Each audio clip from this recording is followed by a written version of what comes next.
우리 드림절 세 번째 주일입니다. 천사가 전한 예수님의 탄생 소식이라고 하는 제목으로 하나님의 말씀을 선포하겠습니다. 자, 이 세상에는 많은 소식이 있습니다.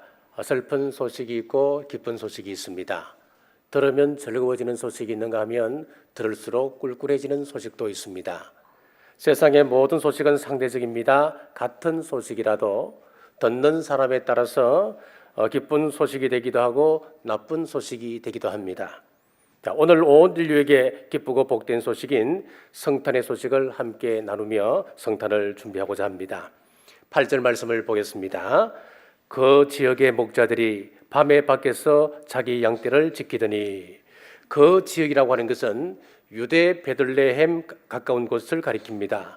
예수님께서 한 마구간에서 탄생하실 때에 예수님께서 베들레헴 한 인근 들판에서 목자들이 자기 양떼를 지키고 있었습니다. 팔레스틴인은 추운 한 겨울을 빼고 대부분 양들을 방목을 합니다. 방목을 하게 되면은 사나운 맹수나 또 도둑들로부터 이 양을 지키기 위해서 목자는 함께 밤을 지새워야 하는 겁니다. 그날 또 그들은 양떼 곁에서 밤을 지새고 있었습니다.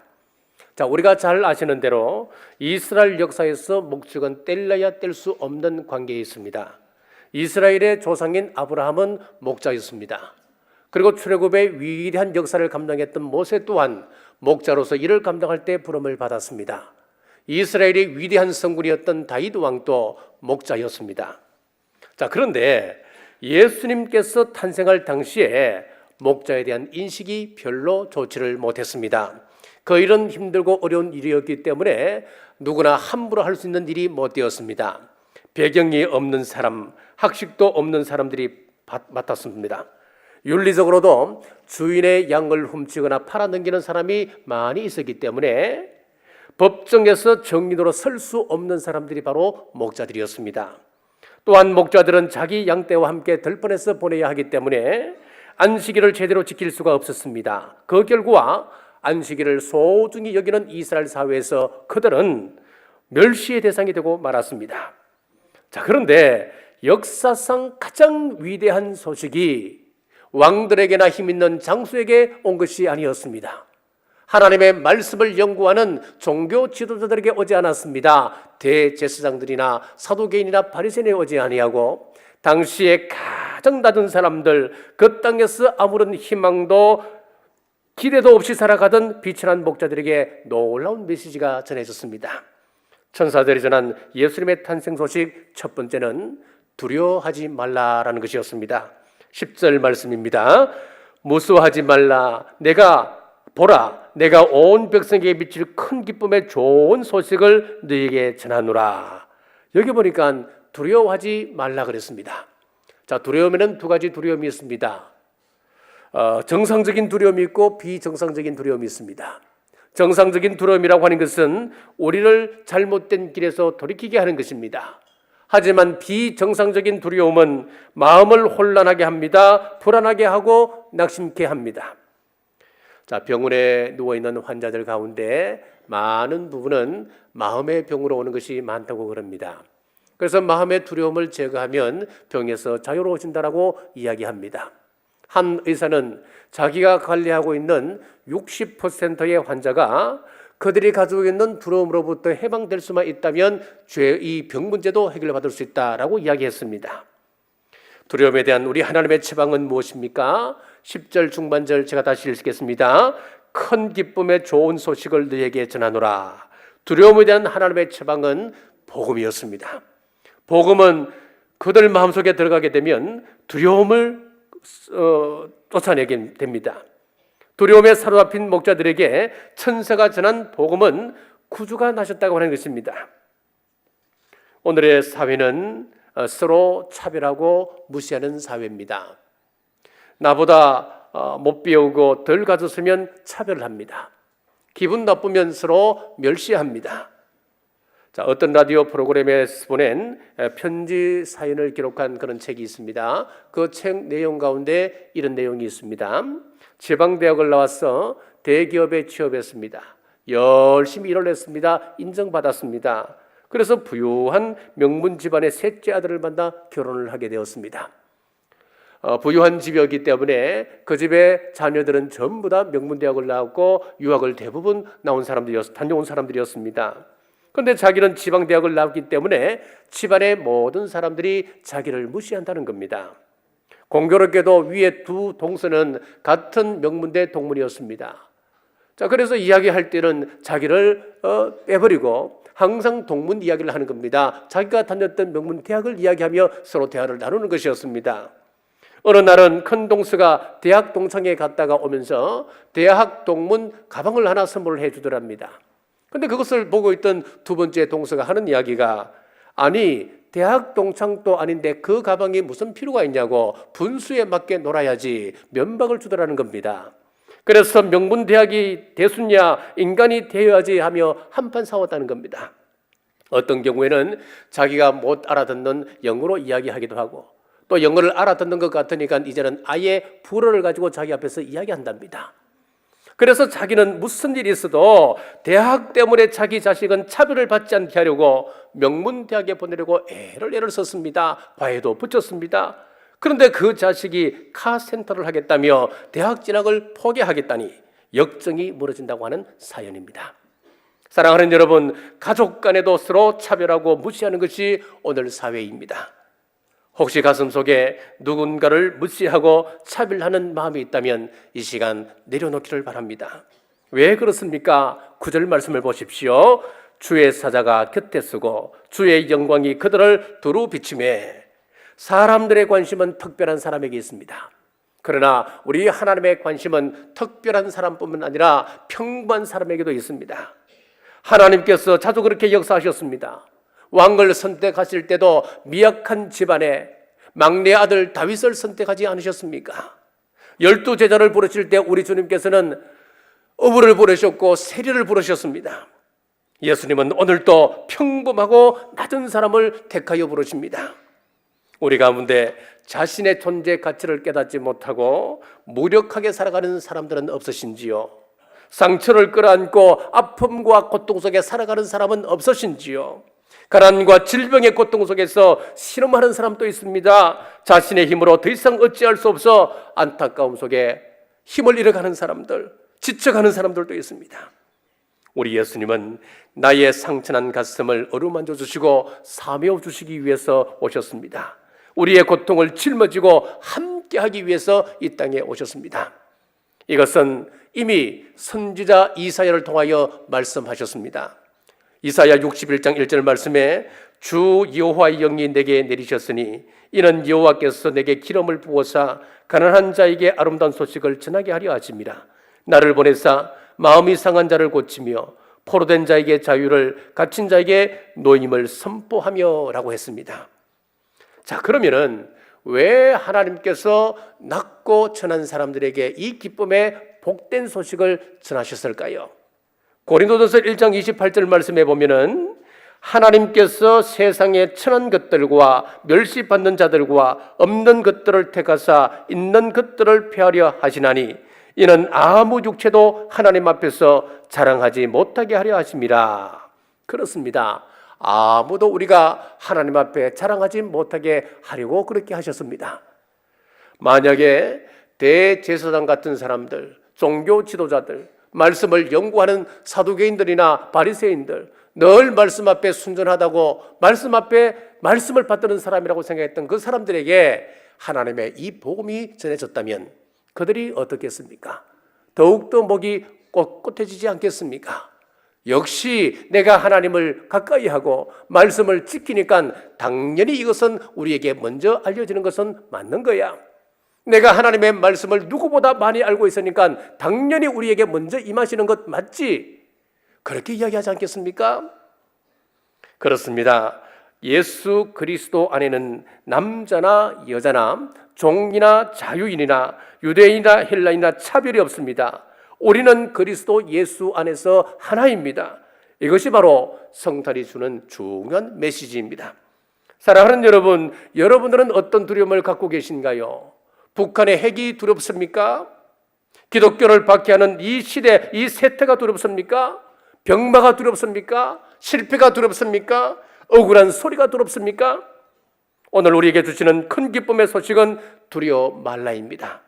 말씀 안에서 두려움을 이겨나가시는 우리 남부의 온 권속들 되시길 주님의 이름으로 축복합니다. 천사들이 전한 예수님의 탄생 소식 두 번째는 임마누엘입니다. 10절 중반절 제가 다시 읽겠습니다. 보라, 내가 온 백성에게 미칠 큰 기쁨의 좋은 소식을 너에게 전하노라. 온 백성에게 미친다, 이 말씀은 다른 말로 하면 임마누엘입니다. 임마누엘이라고 하는 말은 하나님께서 우리와 함께 계신다라고 하는 뜻입니다. 마태복음 28장 20절 말씀에 보시면은 예수님께서 제자들에게 세상 끝날까지 너희와 항상 함께 있으리라 약속하셨습니다. 자, 옛날 어느 나라에 사냥을 좋아하는 왕자가 있었습니다. 어느 날 사냥을 갔다가 그만 낭떠러지에 떨어져 죽을 위기에 놓였습니다. 마침 지나가는 나무꾼이 발견하고 정성껏 치료하여서 왕궁에 데려다 주었습니다. 왕이 얼마나 고마웠을까요? 그래서 그 나무꾼에게 소원을 한 가지 이야기하라. 네가 꼭 들어주고 싶구나 라고 이야기했습니다. 그때 이 나무꾼이 하는 이야기가, 임금님, 제가 백성으로서 당연히 해야 될 일인데 제가 무슨 소원을 이야기할 수 있겠습니까? 저는 다른 소원 없습니다. 단 한 가지, 임금님께서 하룻밤만 우리 집에 오셔서 함께 머물러 있어주면 그것이 제게 큰 영광이겠습니다 라고 했습니다. 왕이 흔쾌히 허락을 했습니다. 그 다음 날부터 임금님의 행차를 위해서 대궐에서 의전팀이 파견되었습니다.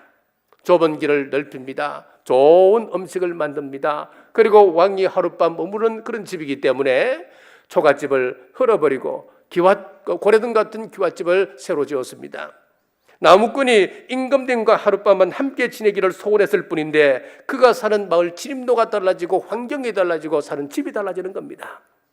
여러분, 임금님이 하룻밤만 잔다고 해도 이렇게 달라지는데 우주 만물의 왕이신 우리 예수님께서 우리와 함께 하신다면 우리 생활에 엄청난 변화가 생기는 것 당연하지 않겠습니까? 우리 예수님께서, 우리 하나님께서 우리와 함께 하신다면 어떤 변화가 일어날까요? 성경은 구체적으로 이렇게 말씀합니다. 창세기 48장 21절 말씀에 우리의 갈 길을 인도해 주신다라고 했습니다. 민수기 14장 9절 말씀에 두려움과 공포가 떠나가고 그랬습니다. 신명기 2장 7절 말씀, 만족스러운 삶을 살게 해주시고, 사무엘하 18장 14절 말씀, 우리를 강하게 만들어 주신다 했습니다. 뿐만 아닙니다. 열왕기하 18장 7절 말씀에 우리에게 형통을 주시고, 이사야 57장 15절 말씀, 우리의 영을 소생시켜 주시며, 데살로니가 후서 3장 16절 말씀, 우리 마음에 평강을 주신다라고 했습니다. 이것이 임마누엘 하나님께서 우리에게 주시는 복입니다. 오늘날 많은 사람들이 왜 힘들고 고달픈 인생을 삽니까? 과학이 얼마나 발전했습니까? 불과 10년 전만 하더라도 상상 못할 일이 우리 앞에 지금 펼쳐지고 있지 않습니까? 2025년도에는 티핑 포인터 3D 프린터로 우리의 인공 기능을 장기를 만든다 그러잖아요. 그래서 유발 하라리가 이야기했던 호모 데우스, 신적인 존재가, 여러분, 이것은 과거 소설 같은 이야기가 아니란 이야기예요. 지금은 120살을 산다, 150살을 살 것 같다 이야기하지요. 앞으로는 그 이상이 됩니다. 상상 못할 일이 2025년도 그때 일어난다는 거예요. 그런 시대를 살아갑니다. 의술은 과거보다 상상 못할 만큼 발전했습니다. 생활은 상상 못합니다. 지금은 우리가 가난하다 해도 과거에 비하면 부자라는 사람이 없는 거예요. 자, 그런데 왜 힘들다고 말하는 사람이 늘어납니까? 예수님이 없기 때문에 그렇습니다. 사랑하는 남부가족 여러분, 이번 대림절은 임마누엘이신 예수님을 꼭 인격적으로 만나는 여러분 되시길 주의 이름으로 축복합니다. 천사들이 전한 예수님의 탄생 소식 세 번째는 하나님께는 영광, 사람들에게는 평화의 소식이었습니다. 14절 말씀입니다. 지극히 높은 곳에서는 하나님께 영광이요, 땅에서는 하나님이 기뻐하신 사람들 중에 평화로다. 지극히 높은 곳에서는 하나님께 영광. 무슨 이야기입니까? 인류를 구원하기 위하여서 독생자 예수 그리스도를 이 땅에 보내주신 하나님께 감사와 찬송을 올리라고 하는 이야기입니다. 여러분, 성탄이 예배가 되기 위해서는 예수 그리스도를 보내주신 우리 하나님께 감사와 찬양을 드려야 합니다. 그런데 현실은 어떻습니까? 하나님께 감사와 찬양이 돌려지고 있습니까? 언제부터인가 주인공인 예수님은 사라지고 상업주의에 편성한 정체불명의 산타클로스가 그 자리를 대신 자리하고 있습니다. 예배의 날이 아니라 즐기는 날이 되고 말았다는 이야기입니다. 성탄절의 주인공은 예수님뿐이어야 합니다. 우리 하나님께만 영광이 되어야 합니다. 세상 어떤 사람도 그 자리를 차지할 수 없습니다. 세상 어떤 것도 차지할 수가 없습니다.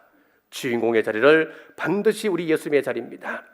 이어지는 말씀, 땅에서는 하나님이 기뻐하신 사람들 중에 평화로다 그랬습니다. 자, 안타깝게도 사람들 마음속에 이 사회에, 이 세계에 평화가 없습니다. 불화가 있고 갈등이 있습니다. 불안과 근심, 다툼과 전쟁이 있습니다. 보통 모든 사람들이 평화를 소원하는데 왜 그렇습니까? 죄로 인해서 그렇습니다. 죄는 분리시키는 겁니다. 죄는 단절시키는 것이지요. 많은 사람들이 이 사실을 모르고 무엇을 많이 소유하면 평화를 얻을 것이다 라고 생각을 합니다. 돈이 많으면 평화가 올까요? 그런데 없는 가정에 돈이 생기게 되면 형제간에 불화가 일어납니다. 가족들 사이에 갈등이 생기는 겁니다.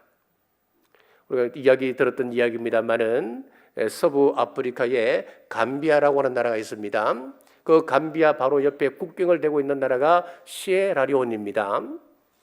그런데 이 두 나라는 같은 위도상에 있고 서로 국경을 접하고 있고 면적도 비슷합니다. 그런데 감비아는 이 세상에서 행복 지수가 가장 높은 나라 중 한 나라인데 시에라리온은 어떤 나라냐면은 내전이 끊이지 않는 그런 나라가 되었습니다. 왜 그렇습니까? 면적도 비슷하고 같은 조건에 있는 나라인데 왜 감비아는 행복한 나라가 되고 시에라리온은 내전이 끊이질 않을까요? 이유는 간단합니다. 이 감비아는 너무 가난하기 때문에 행복하다고 하는 것이고 이 시에라리온은 다이아몬드가 생산되는 거예요. 그러니까 이권 문제 때문에 서로 늘 다툼이 일어난다고 하는 것입니다. 돈이 좋을 때는 좋지만은 오히려 평화를 깨트리기도 한다는 이야기입니다. 권력이 있으면 평화로울까요? 그렇지 않습니다. 온갖 암투가 오갑니다. 자신의 권력을 위해서라면 어제의 친구가 철천지 원수가 되어져 버립니다. 하루아침에 쥐도 새도 모르게 제거합니다. 심지어 형제도 죽입니다. 왜 그렇습니까? 불안하기 때문에 그렇지 않겠습니까? 비근한 예로 조선시대 왕들을 보십시오. 최고 권력을 가졌습니다만은 정적들을 제거하고 온갖 금모술수를 부려야 유지할 수가 있는 자리가 그 자리 아니었습니까? 대통령이 어딜 가면 경호원들이 수십 명 수백 명 따라붙습니다. 북한에 김정은이가 뜨면 어떻게 됩니까? 김정은이가 타고 차는 그 차 경호원들이 뛰어가면서 막지를 않습니까? 폼 잡으려고 그럽니까? 아니지요. 불안하기 때문에 그런 겁니다. 성경은 분명히 말씀합니다. 무엇을 많이 소유해야 평화를 얻는 것이 아니라 예수님께서 육신을 입고 이 땅에 오심으로 말미암아 평화가 이 땅에 전해졌다고 성경은 말씀합니다.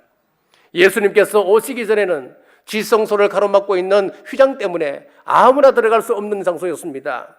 그런데 예수님께서 십자가에 돌아가시는 순간 지성소와 성소를 가로막고 있던 휘장이 둘로 갈라졌습니다. 이제는 누구나 예수님의 피만 있으면 하나님께 직접 나가서 예배 드릴 수 있고 하나님과 사귀며 하나님께 기도를 드릴 수가 있었습니다. 나라와 나라, 인종과 인종 사이, 유대인과 이방인 장벽도 우리 예수님께 오심으로 말미암아 무너졌습니다. 숫자에도 못 들던 여인들과 어린아이들, 더 나아가 주인과 노예 관계도 예수님께서 오심으로 다 평등해지는 진정한 평화가 이 땅에 오게 되었습니다. 자, 그런데 저와 여러분들이 이런 평화의 특권을 누리고 있음에도 불구하고 평화를 누리지 못하고 있는 이유가 무엇일까요? 우리가 원리적으로 보면 우리는 평화를 이미 받았던 사람들, 평화의 특권을 누려야 당연한 사람들인데 왜 우리는 평화를 누리지 못할까요? 왜 우리 마음속에 불안이 있고 왜 우리 마음속에 시기와 다툼과 질투와 미움이 삭도고 있는 것일까요? 그것은 바로 평화의 주님이신 예수님을 내 마음 중심에 모시고 있지 않기 때문에 그렇습니다.